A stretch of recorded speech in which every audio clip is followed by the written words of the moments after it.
আলোচনা যে শুরু হলো শেষ পর্যন্ত আপনার মনে আছে যে প্রথম যেদিন আলোচনা শুরু হওয়ার কথা সেদিন স্থগিত করেছে, কিন্তু শেষ পর্যন্ত আমরা দেখলাম যে আজকে থেকে শুরু হয়েছে।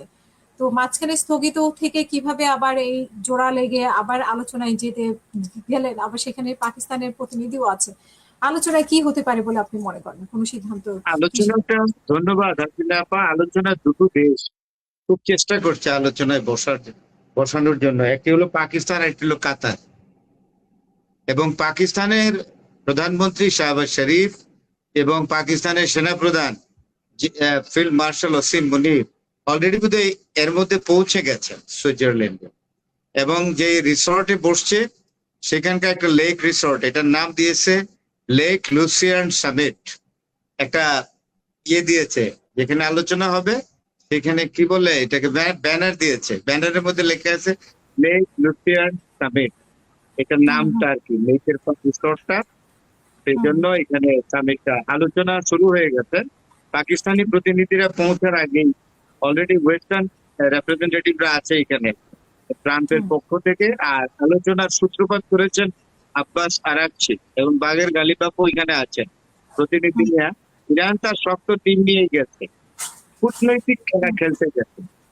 হুম হ্যাঁ, কূটনৈতিক খেলা খেলতে শক্ত টিম নিয়ে গেছে। তো যাই হোক, আলোচনা চলছে। প্রথমেই যেটা শুনলাম আলোচনায় একটু হুম আনক্লিয়ার ভাবে এসছে অতটা, যে আলোচনাটা প্রথম শুরুই হয়েছে নিউক্লিয়ার ডিলের উপর। It is very hmm important. এই হুম হুম জায়গাটা নিউক্লিয়ারের পরে তারা হরমুজ নিয়ে আলোচনা করবে।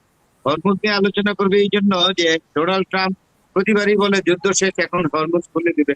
অর্থাৎ তাদের মেইন ফোকাস হলো আমেরিকার, সেটা হলো ইউরেনিয়াম নিউক্লিয়ার ফ্যাসিলিটি এক, 2 নম্বর হলো হরমুজ। তো হুম সুতরাং এখন নিউক্লিয়ার ডিল নিয়ে কথা হচ্ছে, নিউক্লিয়ার কি অবস্থায় থাকবে ইরানের। ইরান বোধহয় এখানে এক বিল ছাড় দিবে।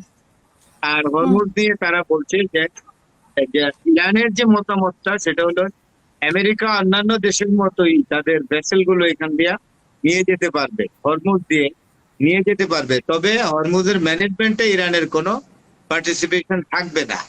হ্যাঁ, হুম ইরানের ম্যানেজমেন্টে আপনার থাকবে হলো একমাত্র ওমান। তো সে হুম এতটুকুই তো আলোচনা যাচ্ছে। অর্থাৎ আমি যতটুকু ঘন্টা দুই দিনে 2 ঘন্টা 2.5 ঘন্টা আগে শুনেছি যে নিউক্লিয়ারের উপরে আলোচনা কন্টিনিউ করছে, এরপরে তারা হরমুজের উপর আসবে। এই হলো মোটামুটি বিষয়। তো এদিক থেকে লেবানন কিন্তু আপনি যেটা আপনার অ্যাঙ্কারিং অলরেডি বলেছেন, লেবাননের যে জাতীয় নিরাপত্তা মিনিস্টার বেন গাভির, এটা একটা ডেভিল, শয়তান। হুম সে হুম ইতিমধ্যে চিৎকার করে বলতেছে, একদম সমানে শাউট করে বলছে যে লেবাননকে ছারখার করে দেবে একটা হুম রাষ্ট্র লেবানন, এটাকে ছারখার, এই দেশটাকে ছারখার করে দেবে। এর আগে বলেছে যে ইসরায়েলের মায়ের, ইসরায়েলি সন্তানহারা মাদের প্রতিটি বস্তু বিন্দুর দাম লেবানিজদেরকে দিতে হবে। তাইলে আমি যদি এখন বলি প্যালেস্টাইনে যে 70,000 মানুষকে হত্যা করলো নির্বিচারে, সেইখানে শিশু হত্যা পর্যন্ত আছে 42% হলো, 42% আছে মৃতদের মধ্যে, হত্যার শিকারের মধ্যে যাদের বয়স 12 বছরের নিচে। হুম তো তাদের মায়ের অস্ত্র দাম কে দিবে? ইসরায়েলকে দিতে হবে না? হুম সুতরাং বেন গাভির আরো কয়েকটা আছে, এই বেশ কয়েকটা আছে, ইসরায়েল, আরেকটা আছে হুম হলো ডিফেন্স মিনিস্টার, ওয়ার মিনিস্টার, এরা সবগুলো মিলে নেতানিয়াহু নিজেই তো একটা সবচেয়ে বড় কিলার, সবচেয়ে বড় জেনোসাইডার। তো এদের কাছ থেকে তো আপনি বিশেষ কিছু আশা করতে পারেন না। সেই জন্য ইসরায়েলে একটা বড় শর্ত আছে ইরানের, যে হুম লেবানন থেকে টোটাল ইসরায়েলি ট্রুপস উইথড্র করতে হবে হুম এবং ইসরায়েলের প্রায় 1/4 জায়গা দখল করে ফেলতে হবে। আরো বেশি বোধহয় প্রায় 3/1 মতোই এখন ইসরায়েলি সৈন্যদের দখলে আছে। এবং দখল আছে, হিজবুল্লাহদের হ্যাঁ। ঘাঁটির কাছাকাছি এরা প্রতিদিন ইসরায়েলি সৈন্যরা আপনার ফায়ার এক্সচেঞ্জ করছে, মিসাইল ড্রোন ছাড়তেছে। তো এইগুলোর লিতানি উপরে ইরান, লিতানি নদী হ্যাঁ পর্যন্ত ইরান, লিতানি নদী পর্যন্ত নাকি তারা দখল করে হ্যাঁ ফেলছে। ইতালি, ইতালি নদী পর্যন্ত, রাইট। এবং হুম শক্তিশালী ঘাঁটি।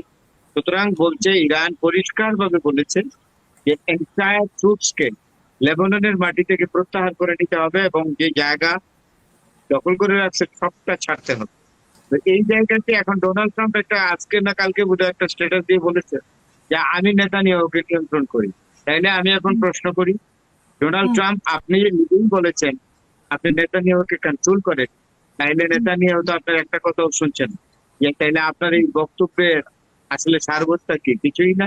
সুতরাং it is the first and foremost duty of the government of Donald Trump or the Donald Trump himself to make an extreme pressure on Netanyahu, Prime Minister of Israel, and his associates who are very extreme, exactly to see the continuation of the Israeli troops in the Lebanese territory.